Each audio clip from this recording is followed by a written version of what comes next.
They do not pay corporate income tax. Ang corporate income tax, hinuhulog nila doon sa tao.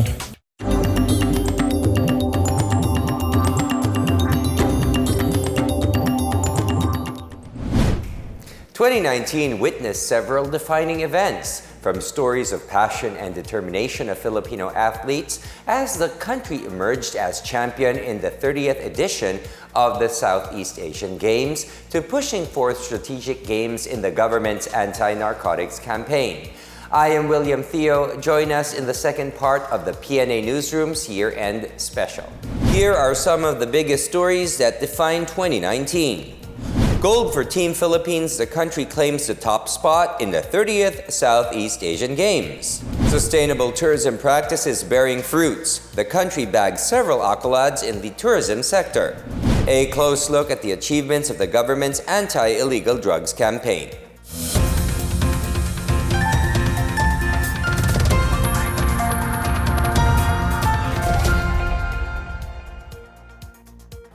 It was mission accomplished for Team Philippines in the 30th edition of the Southeast Asian Games after it emerged as the overall champion in the biennial sports meet. With stories of determination, passion, and consistency, Filipino athletes not only showcased the country's sporting prowess, but also touched and won hearts here and around the world, especially with surfer Roger Casugay proving kindness is greater than gold. We look back at this momentous event in the country's history.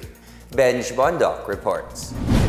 It's Pinoy pride in the sports arena this year as the Philippines claimed the overall championship at the 30th Southeast Asian Games, as the country also hosted the biennial regional sporting meet.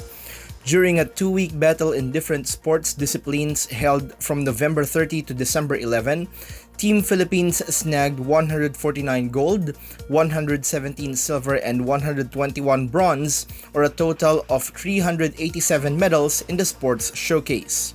The Philippine delegation claimed the top spot, the latest since 2005, and the second in the history of SEA Games.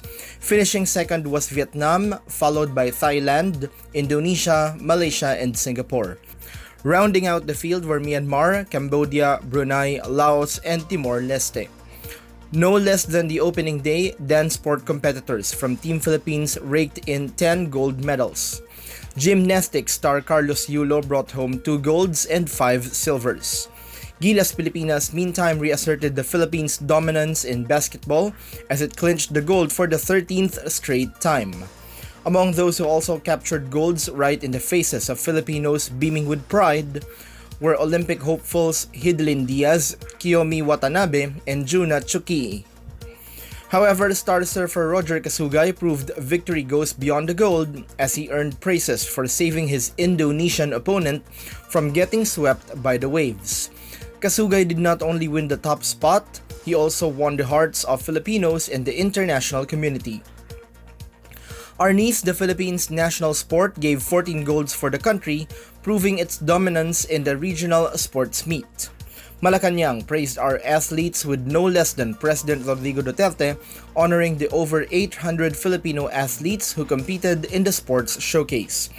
Duterte said the Philippines' triumph showcases the athleticism and sporting prowess of Filipinos in its Southeast Asian neighbors. Duterte described the country's overall championship as a windfall or unexpected good fortune despite particular logistical issues prior to the SEA Games formal opening. The 11 participating countries competed in 530 events in 56 sports for this year's edition of the regional sports meet. The Philippine SEA Games Organizing Committee, or FISGOC, with the help of volunteers, took charge of the preparations and execution of the country's hosting of the 30th edition of the regional sports meet.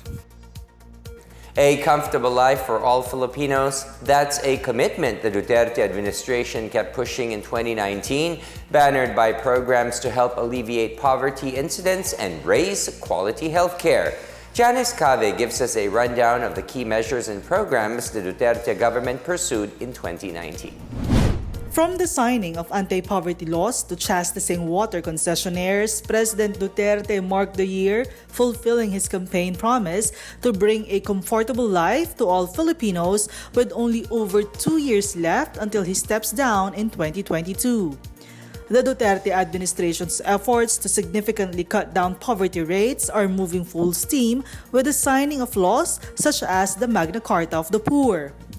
Before the law was signed, data from the Philippine Statistics Authority showed that some 5.9 million Filipinos were pulled out of poverty in 2018, as poverty incidence fell to 16.6% from 23.3% in 2015. At this rate of development, Socio-Economic Planning Secretary Ernesto Peña said it is possible for poverty incidence to further drop to 10 to 12% by 2022, which is slightly lower compared to the current administration's target to bring it down by 14% by the end of Duterte's term. The Magna Carta of the Poor, or Republic Act No. 11291, mandates the state to adopt an area-based, sectoral, and focused intervention to poverty alleviation where every poor Filipino must be empowered to meet the minimum basic need through the partnership of the government and the basic sectors. Duterte also signed on April 17 an act institutionalizing the Pantawid Pamilyang Pilipino Program, or RA No. 11310, the National Poverty Reduction Strategy and the Human Capital Investment Program that provides conditional cash transfer to poor households for a maximum period of 7 years to improve the health, nutrition, and education aspects of their lives. To ensure that every Filipino, especially the poor, have equal access to quality health care, Duterte signed the Universal Healthcare Act of 2019, or RA 11223, which automatically enrolls all Filipinos under the government's health insurance program. Under the law, coverage will be expanded to include free consultation fees, laboratory tests, and other diagnostic services. Duterte also signed into law a bill, Republic Act 11210, that extends the maternity leave of female workers in the country from 60 to 105 days with full pay. All working mothers in the government and private sector are guaranteed with 105 days of paid maternity leave credits, with 7 days transferable to fathers, while an additional 15 days of paid leave will be granted to single mothers, according to the law. Complementing these measures is the Malasakit Center Law, or RA 11463, which expands the accessibility to the government's medical and financial healthcare services through the Malasakit Centers that will be built in all public hospitals in the country. To open up the country's rice market, Duterte signed the Rice Tarification Law, or RA 11203, in February to switch the current quota system in importing rice into a tariff system where rice can be imported more freely. Under the Duterte administration, some 120,889 hectares of land have been distributed, while farmers were given machinery, seeds, and farm animals to maximize the use of agrarian lands. Duterte also issued Executive Order No. 75 mandating all government agencies to identify government-owned land suitable for agriculture or distribution. The Department of Transportation and other concerned state agencies have been ordered to introduce innovations to ease traffic congestion in the country's metropolis. Among others, the Duterte government's ambitious Build infrastructure program is seen as a solution to address traffic congestion in Metro Manila. Around 9 trillion pesos has been earmarked for the implementation of around 100 big-ticket infrastructure projects and over 10,000 small infrastructure projects under the Build program. After temporarily shelving the arbitral ruling in 2016 to give way to friendlier relations between the Philippines and China, Duterte finally invoked the Hague-based Permanent Court arbitration ruling won by the Philippines against China during his visit to Beijing on August 29. Despite having raised the arbitral ruling while discussing concerns on the vast Philippine Sea, Chinese President Xi Jinping reaffirmed China's position that it is not recognizing it. Duterte maintained his position to push for its claims in the disputed waters, but maintained that the issue should not be the sum total of the relationships between the two countries. Aside from the arbitral ruling, Duterte also brought up the 60-40 sharing arrangement on the proposed joint exploration for oil and gas in the West Philippine Sea. The June 9 Recto-Bank maritime incident, where a Chinese vessel allegedly rammed and abandoned a Philippine fishing boat at sea, was also discussed in the meeting between the two leaders. Presidential spokesperson Salvador Panelo has insisted that holding bilateral negotiations between the Philippines and China is currently the most effective way to resolve the dispute over the West Philippine Sea. Still to come, several triumphed for the Philippine tourism sector, including the leading diving destination award, and a growing sense of optimism surrounding the country's agriculture sector. More on these when the PNA Newsroom continues.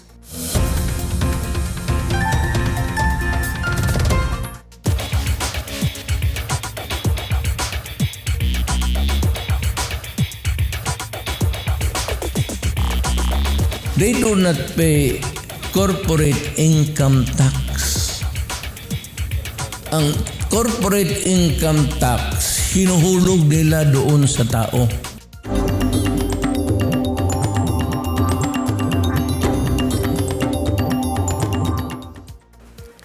From becoming the leading diving destination to strengthening sustainable tourism efforts, the country's tourism industry is on a roll pushing tourism to the forefront in the Philippine landscape.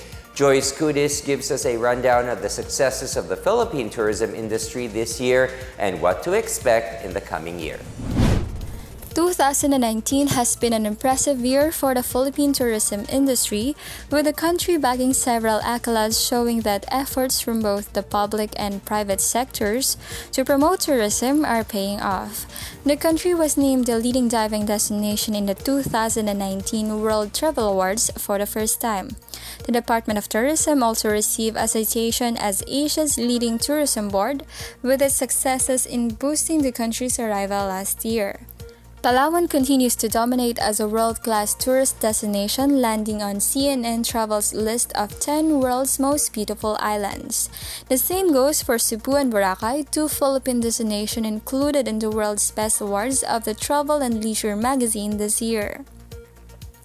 Aside from citations, figures prove continuous growth in the country's tourism industry. From January to October 2019, the latest data provided by the DOT showed an upward trend in foreign tourist arrivals, which tallied over 6.8 million compared to the 5,911,161 visitors for the same period in 2018.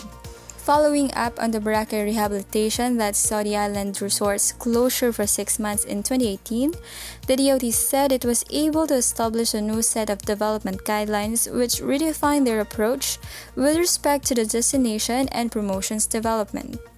The Boracay experience, the DOT claims, taught them the need for convergence with appropriate government agencies. With the prominent Boracay project, the government has since recognized the need to strengthen sustainable tourism efforts. Looking at other destinations in the country, the DOT said stakeholders have also been visibly inspired by the successes achieved on the island. This year, the government has shifted its focus on restoring the pristine condition of tourist sites in Coron and El Nido in Palawan. It has tapped financial assistance from the Asian Development Bank to fund its cleanup initiatives in the two top destinations. The assistance will focus on the solid waste management as well as capacity building of local stakeholders to maintain a sustainable environment for the two areas. The two shorefronts condition, the DOT said, was also compounded by the presence of informal settler families, non-enforcement of easement regulations and outfalls, and unregulated dry docking and mooring activities. For the PNA Newsroom, I'm Joyce Kudis. Wake up the sleeping giant, that is the battle cry of the Department of Agriculture as it pushes to tap emerging opportunities in the sector by putting forward a systematic development strategy. In this report, we look back at the successes and challenges the department faced, including its prospects for 2020. Laid Kabagani reports. Department of Agriculture Secretary William Dar sees a growing sense of optimism surrounding the country's agriculture sector, which he described as a sleeping giant that needs to wake up from its slumber. Dar expressed hope that the sector would continue on its growth trajectory after a major comeback in the third quarter of 2019, with a 2.87% production, reversing the negative 0.87% decline posted in the same period last year. Dar, however, stressed that a systematic development strategy must be pursued to awaken the sleeping giant in the Philippine agricultural sector. With the right policy and right strategies and mechanisms, the sleeping giant, he said, can become the force with which more contribution to the gross domestic product can happen. With Dar at the helm, the DA has laid the groundwork for modernization and industrialization through the new thinking for agriculture toward the vision of a food-secure Philippines with prosperous farmers and fisherfolk.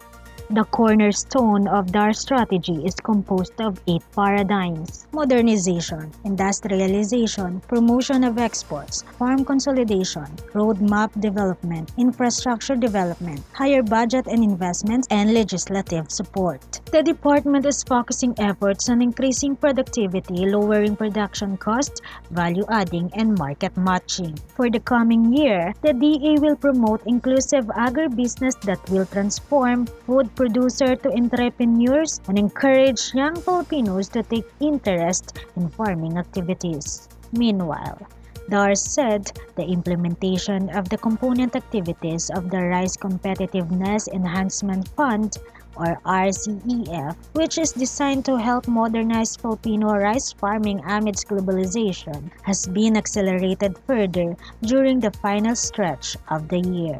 Dar, who took over the department with barely 5 months in the office, has faced the falling prices of palay and copra, the high price of rice, the onslaught of African swine fever and fall armyworm, and the usual occurrence of typhoons.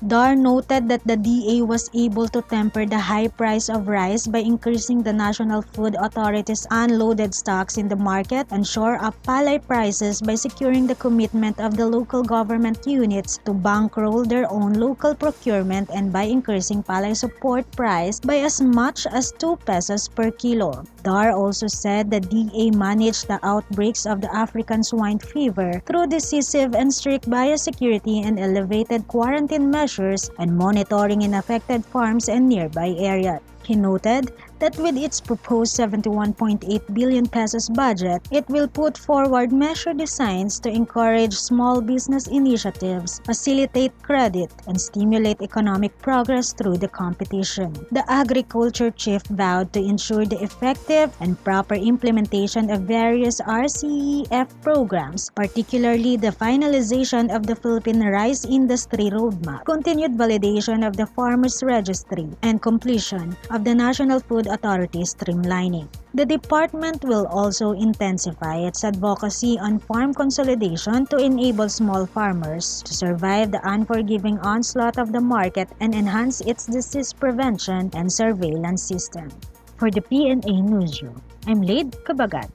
Up next, we look back at the strategic gains in the government's campaign to wipe out illegal drugs. And what other news and events define 2019? We ask the public. The PNA Newsroom returns after these reminders.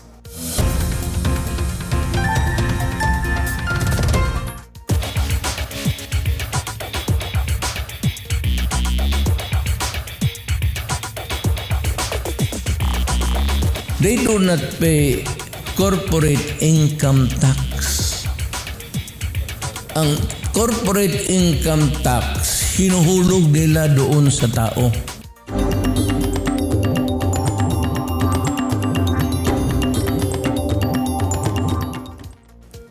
Relentless. That is how President Rodrigo Duterte describes his continuing war on narcotics trade with a goal to ensure peace, order, and security.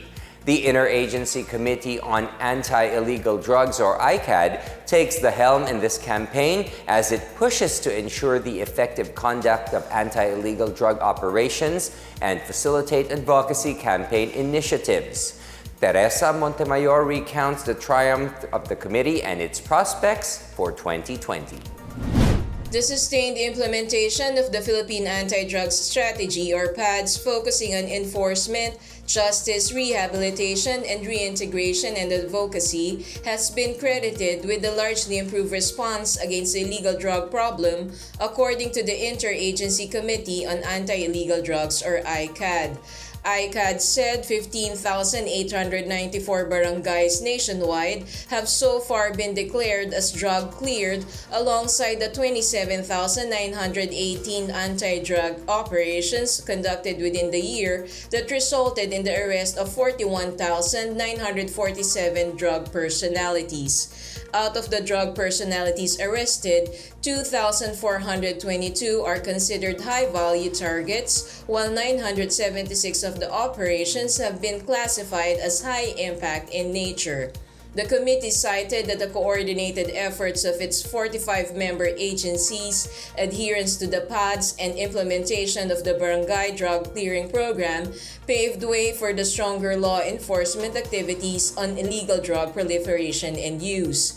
Philippine Drug Enforcement Agency or PDEA Director General Aaron Aquino said the Interagency Committee is still crossing its fingers in clearing all barangays of drugs by 2022.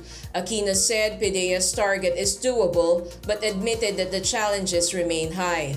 Aside from conducting anti-illegal drug operations, ICAD has also enhanced its rehabilitation and advocacy efforts, which include drug-free workplaces in government and private offices, strengthening partnerships with local governments for monitoring anti-drug abuse councils, and establishing more rehabilitation, reintegration, and reformation facilities and programs in all regions. Highlighting the continued fight against illegal drugs are hallmark initiatives such as the launch of the Rehabilitation Campaign, which advocates for a holistic approach by providing information on drug-related statistics, medical treatment of drug dependence, and reintegration through livelihood and employment programs. Communications Assistant Secretary Ramon Kualoping said next year Rehabilitation will reach out to more of our stakeholders, especially the academe, youth leaders, and faith-based organizations. Another initiative that was launched is the Anti-Illegal Drugs Information System or ICAD'S, which is a web-based centralized information system that consolidates data from agencies involved in tackling the illegal drug problem to formulate better strategies as well as generate statistics that can be provided to the public. The Yakap Bayan Intervention Framework of the Department of Social Welfare and Development, together with the Balay Silangan Reformation Program and the Project Sagip Batang Solvent Youth Reformation Facility of PDEA, comprise the initiatives launched for rehabilitating drug users as well. ICAD was created on March 6, 2017 under Executive Order 15 to suppress the drug problem in the country, which was initially composed of 18 agencies and departments, with PDEA being designated as its chairperson. For the PNA Newsroom, I'm Teresa Montemayor. From steps to further boost sustainable tourism to pushing programs for poverty alleviation, this time we ask the public, what are the issues you think the government should focus on in 2020? Let's take a look at their answers in this episode of Boses ng Masa.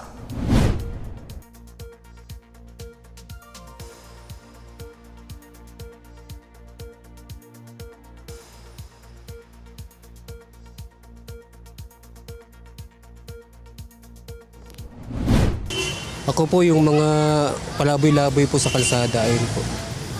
Bigyan po ng mga pabahay yung mga taong walang bahay po. Kung mga, siyempre yung mga ano po sa gobyerno natin, yung mga katiwalian po sa gobyerno na dapat po mabago. Dapat po yung pagtuunan ng ating gobyerno. Parang may iba naman po, parang gumanda naman po yung takbo ng Pilipinas po. Hindi po yung puro ano na lang po, puro sila-sila na lang po. Dapat po naman bigyan din naman po nila ng katugunan yung mga hinaing ng mga mahihirap. Sa tingin ko siguro yung education dapat talaga nilang bigyan ng mas malaking pondo yan. Kasi isa sa mga importante ngayon sa panahon ngayon is yung pag-aaral ng mga sa susunod na henerasyon. Sana po yung kung ano po yung sana po baguhin na lahat. Yung halimbawa, yung mga naghihirap, tutulungan po nila, ibigyan ng trabaho para hindi na po tayo naghihirap, yung mga ganyan. Oo. Lalo na po yung mga vendors, dapat bigyan nila ng halimbawa, pwesto para hindi naman mahihirapan. Yung gano'n, 2020. Sa traffic po, kasi yun, syempre, yung mga commuter kasi, mas lalong nahihirapan, lalo na pag maaga yung pasok. Ayun. Sana maanuhan siya. Yun lang. Here's another look at today's biggest stories. Gold for Team Philippines, the country claims the top spot in the 30th Southeast Asian Games. Sustainable tourism practices bearing fruits. The country bagged several accolades in the tourism sector. A close look at the achievements of the government's anti-illegal drugs campaign. Thank you for watching the year-end special of the PNA Newsroom. These stories define 2019 and will further shape history in the coming year. To check out more news content, check our webpage or head on to the Philippine News Agency's Facebook and Twitter account. For more stories about the government and how it serves Filipinos, look for these hashtags in all of our social media platforms and websites. We are shown on the pages of the PCOO and its attached agencies. Also, watch us on television on PTV4 and IBC13. As the new decade opens, the Philippine News Agency will continue to bring you stories that inspire change. And this is the first episode of 2020. And remember, as a chapter closes, a new one begins. And that is the beauty of endings. It gives us the opportunity to have wonderful new beginnings, learning from our lessons in the past. And that's your daily dose of the biggest stories that you need to know. From the PNA Newsroom, I am William Theo. Happy New Year.